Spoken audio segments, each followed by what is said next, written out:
हनुमान बेनीवाल, जिनको लेकर के बड़ी सूचनाएं मिल रही हैं। राष्ट्रीय लोकतांत्रिक पार्टी जिसके साथ इंडिया अलायंस गठबंधन नहीं रखना चाह रहा था राजस्थान में, तो वहीं हनुमान बेनीवाल ने भी एक अच्छा प्लान तैयार किया है। राष्ट्रीय लोकतांत्रिक पार्टी की तरफ से 7वां विधानसभा जहां उपचुनाव है, उसमें से लगभग सारी विधानसभाओं में वे अपना उम्मीदवार उतारने की प्लानिंग बना चुके हैं। वैसे बता दूं, देवली उनियारा से नरेश मीणा जो कांग्रेस पार्टी से भी खफा है और उनका टिकट शायद कट रहा है, तो उनको भी राष्ट्रीय लोकतांत्रिक पार्टी अपना टिकट के तौर पे वहाँ से चुनाव लड़वाती हुई नज़र आ सकती है। तो वहीं बात कर लूँ मैं निशित चौधरी यानी कि बबलू, झुंझुनू में एक बार फिर से भारतीय जनता पार्टी की तरफ से बगावत के सुर दिख रहे हैं, जिसको राष्ट्रीय लोकतांत्रिक पार्टी अपने टिकट से चुनाव लड़ाती हुई नज़र आ सकती हैं। बबलू जो पिछला भारतीय जनता पार्टी से चुनाव लड़े थे और दूसरे स्थान पर भी रहे थे, उनका अच्छा क्रेज है, लेकिन उन्होंने जिस प्रकार से भारतीय जनता पार्टी को खुला चैलेंज दे करके उन्होंने आज 23 तारीख को अपनी नामांकन सभा का निर्दलीय के तौर पे चुनाव लड़ने के बाद अपने समर्थकों के बीच कही थी, और जिसका सीधा भारतीय जनता पार्टी को नुकसान होता हुआ भी दिख सकता है। और राष्ट्रीय लोकतांत्रिक पार्टी जो अपने तरफ ऐसे नेताओं को खींचती हुई भी नज़र आ सकती हैं, जिससे कि राष्ट्रीय लोकतांत्रिक पार्टी के गिरे हुए वोट परसेंटेज जिसमें भी बढ़ोतरी हो सके और राष्ट्रीय लोकतांत्रिक पार्टी को संपूर्ण क्षेत्र में किसी न किसी तरीके से बढ़ावा मिल सके। जिस प्रकार से राष्ट्रीय लोकतांत्रिक पार्टी को छोड़ करके गए थे लोग, वैसे ही हनुमान बेनीवाल भी भारतीय जनता पार्टी को और कांग्रेस पार्टी को जिस प्रकार से उनके प्रत्याशियों की चोरी की गई थी, वैसे ही हनुमान बेनीवाल भी उपचुनाव में उनके प्रत्याशियों को अपना बोतल के निशान पे राष्ट्रीय लोकतांत्रिक पार्टी के सिंबल पे चुनाव लड़ाती हुई नजर आ सकती हैं, जिससे कि जो जिस प्रकार से पिछले विधानसभा के चुनाव में भारतीय जनता पार्टी ने और राष्ट्रीय कांग्रेस पार्टी ने हनुमान बेनीवाल को कमज़ोर करने का प्लान किया था, उसी प्लान को एक बार फिर से एग्जीक्यूट करते हुए नजर आ सकते हैं। दोनों दलों के बागियों का हाथ पकड़ेंगे, जो निर्दलीय चुनाव लड़ने की बातें कर रहे हैं उनको हनुमान बेनीवाल अपना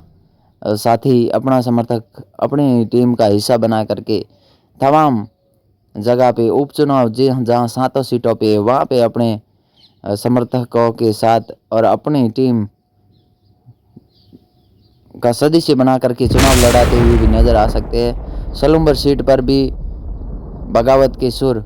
तेज होते हुए नज़र आ रहे हैं, तो वहाँ पर भी राष्ट्रीय लोकतांत्रिक पार्टी जो अपना उम्मीदवार बना करके किसी न किसी प्रत्याशी को उतारती हुई नज़र आ सकती है। ये हनुमान बेनीवाल का सबसे बड़ा एक गेम प्लान, जिस प्रकार से गोविंद सिंह डोटासरा ने हनुमान बेनीवाल को लेकर के और राष्ट्रीय लोकतांत्रिक पार्टी को लेकर के गठबंधन की बातों को जिस प्रकार से मीडिया के सामने आ करके कहा था कि वो गठबंधन सिर्फ केंद्र तक ही है, यानी कि राहुल गांधी और खड़गे साहब के सहमति से हनुमान बेनीवाल इंडिया अलायंस में आए थे, वहाँ तक ही सीमित है। लेकिन हनुमान बेनीवाल उनको एक सबक, एक जिस प्रकार से उन्होंने स्टेटमेंट दिया है, वैसे ही हनुमान बेनीवाल वैसे नहीं चाहते थे कि राजस्थान में किसी न किसी दल से गठबंधन हो,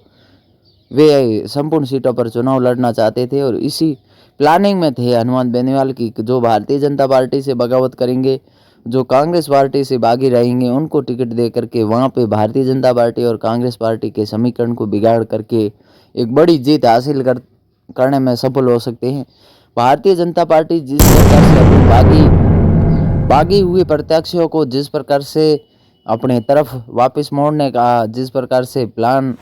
जो डैमेज है उसको किस प्रकार से कंट्रोल किया जाए, उसके लिए संपूर्ण तैयारियां करती हुई भी नजर आई है। लेकिन ये डैमेज कंट्रोल होता हुआ कितना दिख सकता है, कितना भारतीय जनता पार्टी उनको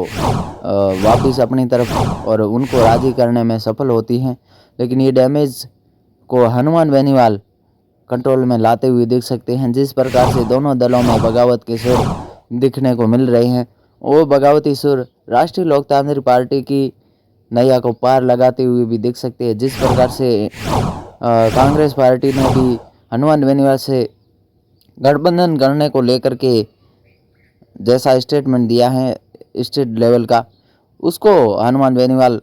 अपनी पार्टी के प्रत्याशी उतार करके वहाँ पे उनको कड़ी पटकनी दे करके इसका भुगतान उनको देते हुए भी देख सकते हैं। वैसे दोनों दल अपने अपने प्रत्याशियों को मनाने में भी लगे हुए हैं, लेकिन हनुमान बेनीवाल लंबे समय से राष्ट्रीय लोकतांत्रिक पार्टी को राजस्थान में मजबूत करना चाहते थे, लेकिन इस तरीके का प्लानिंग, इस तरीके का गेम हनुमान बेनीवाल खेलते हुए भी नज़र आ सकते हैं। वैसे हनुमान बेनीवाल की पार्टी राष्ट्रीय लोकतांत्रिक पार्टी जो काफ़ी समय से संघर्ष करती हुई भी नज़र आ रही है। हनुमान बेनीवाल राजकुमार रोत के साथ मिलकर के, राजकुमार रोत और हनुमान बेनीवाल दोनों मिलकर के इस चुनाव में होने वाले 7 सीटों पर कड़ी चुनौती देते हुए भी नज़र आते हुए दिखेंगे हम सबको। राजकुमार रोत वैसे हनुमान बेनीवाल के काफ़ी करीबी भी माने जा रहे हैं और उनकी मुलाकात का भी हमने कुछ तस्वीरें भी देखी थी, दोनों मिलते हुए भी नज़र आए थे। क्या लगता है आपको, ज़रूर कमेंट करके राय प्रदान करें और वीडियो को ज़्यादा से ज़्यादा शेयर करें।